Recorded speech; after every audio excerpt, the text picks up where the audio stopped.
Roman Reigns की health पर बड़ा concern. Brock Lesnar versus OTC हो सकता है फिर से एक बार। डॉल्फ जिगलर को मिला काफी तगड़ा ओवेशन और जानेंगे क्या कुछ है बड़ा आज कंपनी में। नमस्कार दोस्तों, मेरा नाम है गौरव, आप देख रहे हैं डब्ल्यूडब्ल्यूई इन दी गॉसिप्स। गाइस, वीडियो की शुरुआत करूंगा मैं सबसे पहले एज की न्यूज के साथ। तो टोनी खान ने कंफर्म कर दिया कि एज जो है डब्ल्यूडब्ल्यूई में नहीं लौटेंगे। टोनी खान दोस्तों जो कि एईडब्ल्यू के मालिक है, क्या चीज कहते हैं कि एज को लेकर डब्ल्यूडब्ल्यूई वालों ने हमें अप्रोच नहीं किया है और इसका मतलब साफ है दोस्तों कि एज जो है वो डब्ल्यूडब्ल्यूई में नहीं आएंगे, क्योंकि अगर टोनी खान को अप्रोच नहीं किया गया है तो इसका मतलब साफ है दोस्तों टोनी खान उन्हें डब्ल्यूडब्ल्यूई में भेजेंगे नहीं। यहाँ टोनी खान की बातों से मुझे ऐसा लगा कि अगर डब्ल्यूडब्ल्यूई वाले और खासकर ट्रिपल एच जो है अप्रोच करते उन्हें कि हमें आपका सुपरस्टार अपनी कंपनी में चाहिए, तो डेफिनेटली एक नाइट के लिए एज को दे सकते थे। लेकिन यहाँ दोस्तों अप्रोच ही नहीं किया गया तो वो आएंगे कहाँ से। तो यहाँ कंफर्म हो चुका है कि जॉन सीना वर्सेस एज हमें देखने को नहीं मिलेगा और डब्ल्यू वाले इसकी प्लानिंग बिल्कुल भी नहीं किए हैं। यहाँ एक शख्स के आने की चांसेस बहुत ज़्यादा है, वो है Y2J Chris Jericho. Yes guys, Tony Khan से जब पूछा गया क्रिस जेरिको के ऊपर तो वो कहते हैं कि मैं नहीं जानता कि क्रिस जेरिको AEW में कब लौटेगा, वो हमारा सुपरस्टार नहीं है, लेकिन जब भी वो लौटेगा मुझे विश्वास है वो काफ़ी बढ़िया करेगा। तो यहाँ दोस्तों उन्होंने साफ कर दिया है कि जो क्रिस जेरिको है ना वो कंपनी के साथ नहीं बंधे हुए हैं और ऐसे में दोस्तों वो उनके रिटर्न की होप तो लगाए हैं, लेकिन मुझे ऐसी वाइब आ रही है कि वो AEW में ना जाकर WWE का रुख करेंगे, क्योंकि बीते कई सालों से वो AEW में थे। बीते 5-6 साल से मैं तो उन्हें AEW में देख रहा था, लेकिन अब दोस्तों चांस इस बात का हाई बन चुका है कि गाइस वो हमें WWE में देखने को मिले। इवन आज NXT में उनका एक मूव भी यूज़ किया गया है, कोड ब्रेकर यूज़ किया गया है जितना मुझे पता है। बात कर लूँ दोस्तों मैं अपनी थर्ड अपडेट जुड़े दोस्तों एक ऐसे सुपरस्टार से जिसे हम काफ़ी ज़्यादा मिस कर रहे थे, लेकिन वो लौट नहीं रहा था। तो चैड गेबल की वापसी के ऊपर दोस्तों अपडेट आ चुकी है।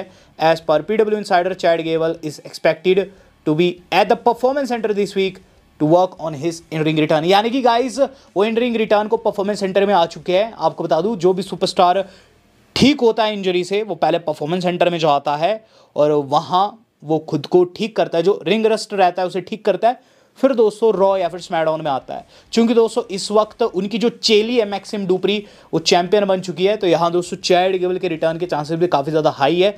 हालांकि उनका जो गिमिक था एल ग्रांडे अमेरिकानो वाला वो तो किसी और ने मार लिया है और उसका नाम आप भली भांति जानते हैं, काइजर ने। ऑब्वियसली आपको पता ही होगा कि उनका गिमिक ले लिया है। तो चैड गेबल अब ऐसे चैड गेबल ही हम लोगों को वापसी करते हुए नजर आएंगे। अच्छी न्यूज़ यह है कि स्मैकडाउन भी 3 घंटे का होने वाला है। मैं देख रहा हूँ कि जब से 2 घंटे का हो रहा है शो तब से बेकार जा रहा है। हालांकि दोस्तों 2 घंटा भी काफ़ी लंबा लगता है, स्मैकडाउन को देखना मुश्किल रहता है, लेकिन अब दोस्तों ये 3 घंटे का होने वाला है और इसकी कंफर्मेशन आ चुकी है। WWE and USA network had decided to move SmackDown back to the 3 hours beginning with the January 2nd।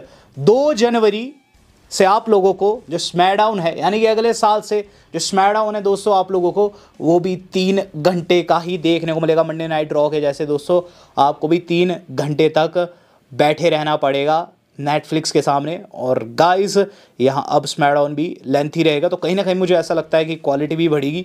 तो जब बात क्वालिटी की लग रही है तो गाइस आपको बता दूँ कि कल रॉ की क्वालिटी काफ़ी अच्छी थी और बताया जा रहा है कि रॉ ने काफ़ी अच्छे नंबर जनरेट किए हैं। मैं रील्स में देख रहा था, Roman Reigns and Brock Lesnar की लड़ाई वाली रील 10 मिलियन पार कर चुकी है।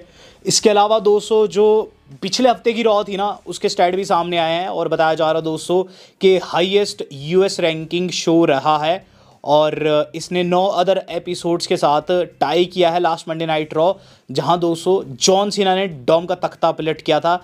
बताया जा रहा है दोस्तों हाईएस्ट रेटिंग लाया है सिंस अगस्त, 2.8 मिलियन व्यूज़ उसके आए हैं। तो ये मैं दोस्तों कल की रॉ की बात नहीं कर रहा, मैं पिछले हफ्ते की रॉ की बात कर रहा हूँ। और जो कल वाली रॉ है उसका तो मुझे ऐसी वाइब आ रही है गाइस कि वो 3 मिलियन के आंकड़े को आसानी से पार कर जाएगा, 4 मिलियन तक भी जा सकता है, क्योंकि गाइस यहाँ लेसनर एंड रोमन रेंस फिर से आमने सामने आए हैं और जब भी इनका फेस ऑफ होता है बहुत ज़्यादा बज़ क्रिएट होता है। और यहाँ दोस्तों अब तो वॉर गेम्स में दोनों आमने सामने होने वाला है, तो क्रेजी सीन बनेगा। बात कर ली जाए दोस्तों इससे अगली न्यूज़ की, तो गाइस इससे अगली न्यूज़ जुड़ी है दोस्तों उन सुपरस्टार से जिन्होंने कल रॉ के अंदर अपना रिटर्न किया और WWE को फ़ायदा पहुंचाया। तो 3 नाम यहाँ निकले हैं। सबसे ज़्यादा फ़ायदा रोमन रेंस ने कल मंडे नाइट रॉ में रिटर्न करके WWE वालों को पहुंचाया है।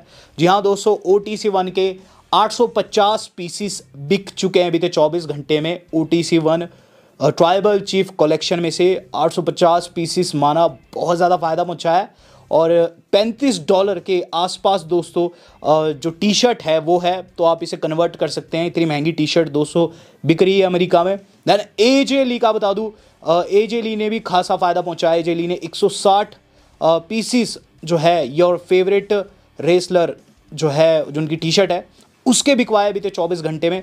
और इतना नहीं, डॉल्फ जिगलर की भी टी शर्ट लॉन्च कर दी है जिसके 150 पीसेस बिके गाइज। और ये भी दोस्तों काफ़ी धड़ल्ले से बिकी है जिस पर लिखा है आई एम टू गुड।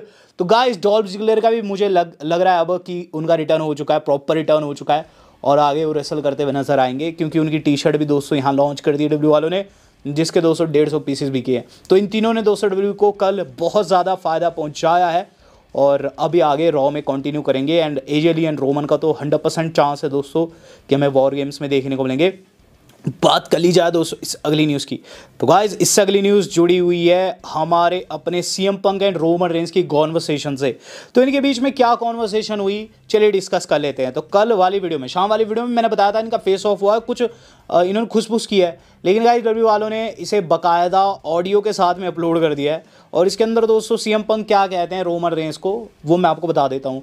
कल रॉ का जो एंडिंग था या फिर क्योटिक था, उसे मेरे हिसाब से 2 या फिर 3 मिनट बाद ख़त्म होना चाहिए था, लेकिन टाइम की कमी से करके दोस्तों उसे पहले ही ख़त्म कर दिया। तो गाइस सीएम पंक क्या कहते हैं, जब रॉ ख़त्म हो जाती है, रोमन रेंस स्पीयर लगा चुके थे, रिंग में सारे आ चुके थे ब्रॉल के बाद, तो सीएम पंक कहते हैं if you are gonna do this and try to stab in the back then you are gonna have an enemy.